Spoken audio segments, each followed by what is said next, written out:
प्रधानमन्त्री केपी शर्मा ओलीको 6 बुँदे प्रस्तावको डिजाइनर योगेश भट्टराई रहेको खुलासा।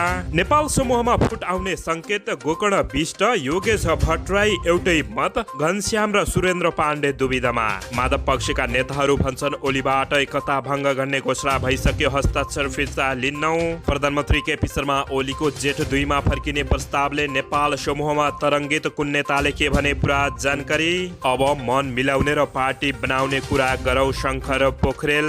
एमालेलाई जेठ 3 मा फर्काउने प्रधानमन्त्री ओलीको प्रस्तावपछि रणनीति बनाउन खनाल नेपालको स्थायी कमिटीमा छलफल गर्दै र एकाएक प्रधानमन्त्री केपी शर्मा ओलीले खनाल नेपाल समूहका नेता सरकारमा सहभागी गराउँदै एमालेमा पुरै तरङ्ग।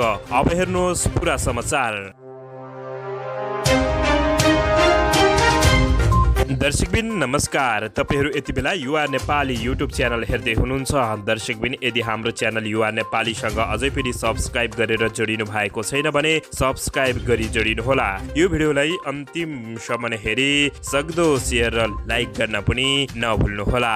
दर्शकबिन फेरि माधव कुमार नेपाल र प्रधानमन्त्री केपी शर्मा ओली पक्षीय नेताहरू एकै ठाउँमा देखिने भएका छन्। यसैबीच नेकपा एमालेका अध्यक्ष केपी शर्मा ओलीले पार्टीलाई 2075 जेठ 3 पूर्वको अवस्थामा फर्काउन तयार रहेको बताएपछि त्यसबारे औपचारिक धारणा बनाउन खनाल नेपाल पक्षको स्थायी कमिटीको बैठक आज बसेको छ। ओलीले आइतबार राति 6 बुँदे प्रस्ताव सहित एमालेलाई जेठ 3 पूर्वको अवस्थामा फर्काउने प्रतिबद्धता जनाइसकै वरिष्ठ नेता झलनाथ खनाल र माधव कुमार नेपाल पक्षले अगाडि सारेको पार्टीलाई जेठ 2 को अवस्थामा फर्काउनु पर्ने प्रस्तावमा ओली लचक भएपछि यसबारे नेपाल समूहले औपचारिक धारणा सोमबार सार्वजनिक गर्ने बताएको छ। बिहान 11 बजेपछि स्थायी कमिटीको भर्चुअल बैठक बसेर औपचारिक निर्णय लिने सो पक्षका स्थायी कमिटी सदस्यले जानकारी दिएका छन्। दर्शकबिन यता भने नेकपा एमालेका अध्यक्ष एवं प्रधानमन्त्री केपी शर्मा ओलीले खनाल नेपाल समूहका नेताहरूलाई पनि समावेश गरी मन्त्रीमण्डललाई पूर्णतया दिने तयारी गरेको सँगै यति बेला एमालेमा तरङ्गित पैदा भएको छ। गैराती पार्टीलाई 2075 जेठ 2 को अवस्थामा फर्काउन तयार रहेको बताएका प्रधानमन्त्री केपी शर्मा ओलीले महत्त्वपूर्ण मन्त्रालयमा खनाल नेपाल समूहलाई भित्राउने तयारी थालेका छन्। कार्यदलमा भएको सहमति अनुसार नै प्रधानमन्त्री ओली जेठ 2 मा फर्किन सहमत भएकोले अब मन्त्रीमण्डललाई पूर्णतया दिन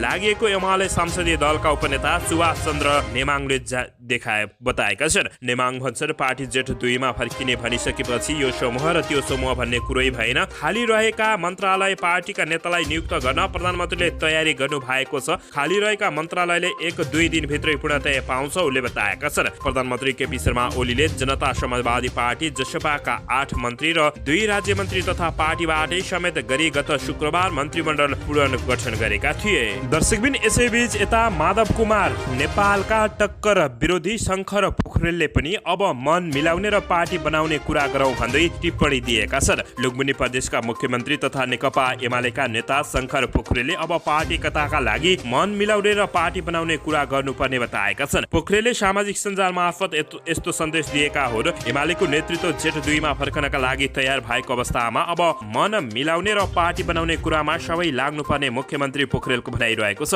उनले अब सबै मिल्नुपर्ने बताएका छन् भने मुख्यमन्त्री पोखरेलले जनता पार्टीको साथमै भएको भन्दै अब मन मिलाउने र पार्टी बनाउने कुरामा लाग्न अनुरोध गरेका छन्। पोखरेलले समस्या नेतृत्व बीचको भएको भन्दै अब पार्टी एक बनाउने पहल गर्नका लागि सबैलाई समेत आग्रह गरेका छन्। दर्शकबिन यता भने एउटा तरङ्गित एमालेमा तरङ्ग हुने कुरा सार्वजनिक भएको छ। यसैबीच प्रधानमन्त्री केपी शर्मा ओलीको 6 बुँदे प्रस्तावको डिजाइनर योगेश कुमार भट्टराई रहेको खुलासा भएको छ। केही दिन यता पार्टी कताको प्रयास भन्दै प्रधानमन्त्री केपी शर्मा ओली पक्षसँग नियमित संवादमा रहँदै आएका नेता योगेश कुमार भट्टराईलाई नै प्रधानमन्त्री केपी शर्मा ओलीले ल्याएको 6 बुँदे प्रस्तावको डिजाइनर रहेको खुलाएको छ। पार्टी कताका लागि अध्यक्ष केपी शर्मा ओलीले पहल कदमी लिनुपर्ने बताउँदै आएका भट्टराईले महासचिव ईश्वर पोखरेल मार्फत उक्त प्रस्ताव प्रधानमन्त्रीलाई पठाएका थिए। केही दिन अघि महासचिव पोखरेलसँग भएको भेटमा नेता भट्टराईले यस्तो प्रस्ताव गरेको र पार्टी कताका लागि भन्दै ओलीले हिजो सार्वजनिक गरेको प्रस्ताव महासचिव पोखरेल र भट्टराईको गृह कार्य तयार भएको पोखरेल निकट स्रोतले बताएको छ।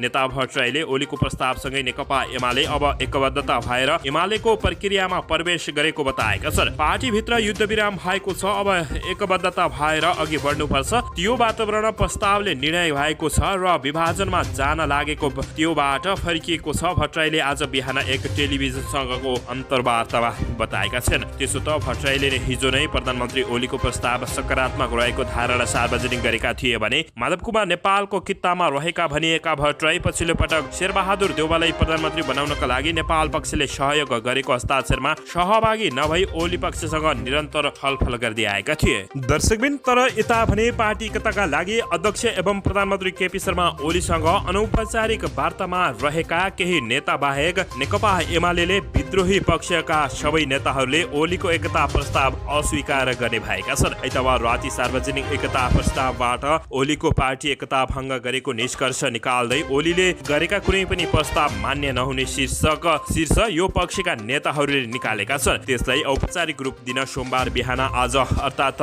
11 बजे यो पक्षका स्थायी कमिटी सदस्यहरू भर्चुअल रूपमा भेला हुँदैछन् भने स्थायी कमिटी सदस्य बेदुराम भुषालले अध्यक्ष ओली अन्ततः पार्टी एकता नगर्ने घोषणा गरेको निष्कर्ष निकालेका छन्। उनका अनुसार ओलीले आफ्नो 6 बुँदे एकता प्रस्ताव नेकपा एमालेलाई 2075 जेठ 3 गते पूर्वको अवस्थाबाट अगाडि बढाइने र नेकपाको केन्द्रीय कमिटीका सदस्यहरूमध्ये एकताको पक्षमा उभिएका कमरेडहरूलाई आधार मानेर केन्द्रीय कमिटी र स्थायी कमिटी संरचना गतिशील हुनेछन् भनेका छन्। ओलीले यस्तो प्रस्ताव राख्ने बित्तिकै जेठ 2 को अवस्थामा पुग्ने मानिन्न। अर्थात् विद्रोही पक्षले पार्टी पूर्व एमालेमा फर्किनु पर्ने अडान लिएको छ भने भुषालले भने ओलीले एमालेलाई पूर्ववत अवस्थामा म फर्काउँदिन भनेर सजिलै घोषणा गर्नु भएको, यसबाट पार्टी एकता सम्भव छैन उनले बताएका छन्। ओली मातहतका पार्टी कमिटी र जनसङ्गठनहरू मूलभूत रूपमा 2075 जेठ 3 पूर्वको अवस्थामा फर्केर क्रियाशील हुनेछन् भन्नु पनि उनी पार्टी एकता चाहँदैनन् भन्ने प्रश्न भएको विद्रोही पक्षले निष्कर्ष निकालेको छ। दर्शकबिन यसैबीच यता सत्तारूढ दल नेपाल कम्युनिस्ट पार्टी एमालेका अध्यक्ष प्रधानमन्त्री केपी शर्मा ओलीले शेरबहादुर देउवालाई प्रधानमन्त्री बनाउन गरिएको हस्ताक्षर फिर्ता लिनुपर्ने शर्त राखेर पुरानो पार्टी कमिटी बिउताउन तयार रहेको बताएपछि माधव कुमार नेपाल समूहका धेरै नेताहरू दुविधामा परेका छन्। आइतबार साँझ पार्टी अध्यक्षको तर्फबाट वक्तव्य जारी गर्दै प्रधानमन्त्री केपी शर्मा ओलीले नेकपा एमालेलाई 2075 साल जेठ 3 पूर्वको अवस्थाबाट अगाडि बढाइने जनाउँदै सो प्रस्ताव गरेपछि नेपाल समूहका नेताहरू आन्तरिक छलफलमा नजुट्दै फरक धारणा आउन थालेको छ। उनीहरू बीच केही नेतामा समान धारणा र केही नेताहरू दुविधामा रहेको पाइएको छ भने पार्टीलाई पूर्ववत अवस्थामा सञ्चालन गर्न तयार भएका ओलीले विपक्षी दलका नेतालाई प्रधानमन्त्री बनाउन माग गर्दै सर्वोच्चमा परेको रिट निवेदनबाट एमाले सांसदहरूले हस्ताक्षर फिर्ता लिन प्रस्ताव गरेका छन्। तर घनश्याम भुषाल लगायतका नेताहरूले भने त्यसमा आफ्नो नैतिकता जडिएको भन्दै आनाकानी गरिरहेको स्रोतले दाबी गरेको छ। उनको समूहभित्र रहेका गोकर्ण विष्ट, योगेश भट्टराई, सुरेन्द्र पाण्डे लगायतका नेताहरूले भने यसलाई उपयोग गरेर जानुपर्ने नीति लिएको बताएका छन्।